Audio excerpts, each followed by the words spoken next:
ये जो घटना हुई, घटना को लेकर आप क्या कुछ कहेंगे?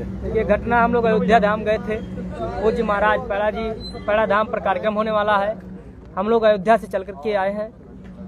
रास्ते में दिखा कि पाकिस्तान का एक बिरयानी वाला था जो पाकिस्तान का झंडा लगाया हुआ था।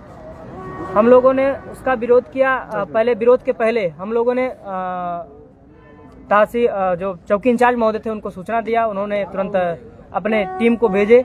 हम लोगों ने ये कहा कि इसको हटवाया जाए, तो हटवा रहे थे, लेकिन जब हम लोगों ने आधार कार्ड मांगे तो उन्होंने विवाद कर दिया। उस पर विवाद कर दिए वो लोग। विवाद करने पे मारपीट भी हुआ और गाड़ी से जो सामान हम लोग अयोध्या से लेकर के आए थे उससे लूटपाट भी हुआ। पूज्य महाराज जी, अपने जो पैड़ा वाले बाबा जी हैं, उनको भी काफ़ी चोटें आई हैं। वो अभी यहाँ से रिफर हुए हैं, सदर हॉस्पिटल एडमिट है। हम लोग वहाँ जा रहे हैं। आप लोग बड़ी संख्या में थाने पे आए थे, क्या कुछ आश्वासन मिला है? आश्वासन मौके पे एसपी साहब, बस्ती के कप्तान मौके पर आकर पहुँच करके प्रार्थना पत्र को लेकर के मुकदमा दर्ज करने के लिए आदेश दिए हैं और कार्रवाई के लिए खुद स्वयं घटनास्थल पे गए हैं और उस गाँव में गए। अध्यक्ष जी, घटना सुनते ही आप भी पहुँचे थे, आप क्या कुछ कहेंगे? देखिए, घटना से एक सीख मिला है कि जितने मुरादाबादी, हैदराबादी, फलानाबादी, ढकानाबादी, पता नहीं कहाँ से देश विदेश के ये पंचर पुत्र आ करके दुकान खोले हैं और हमारे ही हिंदू भाइयों से मारपीट कर रहे हैं, लूटपाट कर रहे हैं। मैं सबसे पहले तो पुलिस अधीक्षक महोदय से मांग करता हूं कि जितनी दुकानें जिले में अवैध तरीके से चल रही, ना कोई लाइसेंस है इनका, ना कोई पता है लोग क्या बना रहे हैं, क्या खिला रहे हैं, इनकी सारी दुकानें तत्काल रूप से बंद कराई जाए। अगर ये बंद नहीं होती है तो इस पर हम लोग एक बड़ा आंदोलन करेंगे। दूसरा ये है कि पुलिस अधीक्षक, अपने बस्ती के पुलिस अधीक्षक पे हम सभी को भरोसा है और हम सभी को पूरी उम्मीद है कि सबको न्याय मिलेगा। जो दोषी हैं उन पे कार्रवाई होगा।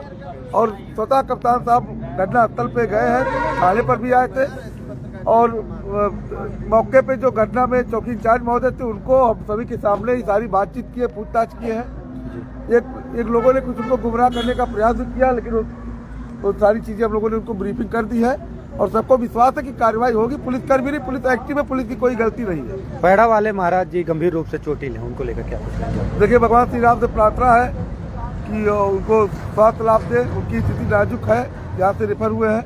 हम लोग यहाँ से सीधे जो है जिला अस्पताल ही जाएंगे, वहाँ पहुँच कर आगे हम लोग देखते हैं कहीं ना कहीं इस पूरे मामले में जो पैड़ा जी का सुरक्षा व्यवस्था था, कहीं ना कहीं इस पूरे मामले में वाल्टर गैंसो साहब की भी कहीं ना कहीं गंभीरता पूर्वक ना लेकर के जिस प्रकार से वो काम किए। हम लोग आज भी आए तो उनको भी बताया कि हम लोग अयोध्या जा रहे हैं, इस कार्यक्रम को लेकर के किसी व्यक्ति को लगा दिया जाए। जब एसपी साहब और सीओ साहब और तमाम पदाधिकारी, पुलिस पदाधिकारियों ने उनके साथ दो पुलिस कर्मी को लगाए थे, वो इनको नहीं हटाना चाहिए था। हमारे उनके सेवादार महोदय और तमाम लोग जाकर एसओ साहब को मिल करके जब उन्हें बताया कि ऐसा घटना बाबा जी के ऊपर हो चुका है, तो जो सुरक्षा व्यवस्था उनके साथ थी वो कहीं ना कहीं जो हटा दिया गया, बहुत ही निंदनीय है। मौके पे आप भी मौजूद थे, घटना को लेकर आप क्या कुछ कहेंगे? घटना, देखिए भाई साहब, घटना तो कोई होने का चांस ही नहीं था क्योंकि पुलिस प्रशासन वहाँ पे थी, लेकिन उन लोग एकाएक हमला किए और जबकि पुलिस प्रशासन ही उस होर्डिंग को उतरवा रही थी। लापरवाही किसकी मानेंगे? लापरवाही, देखिए इसमें लापरवाही तो एकाएक वो लोग टूट पड़े।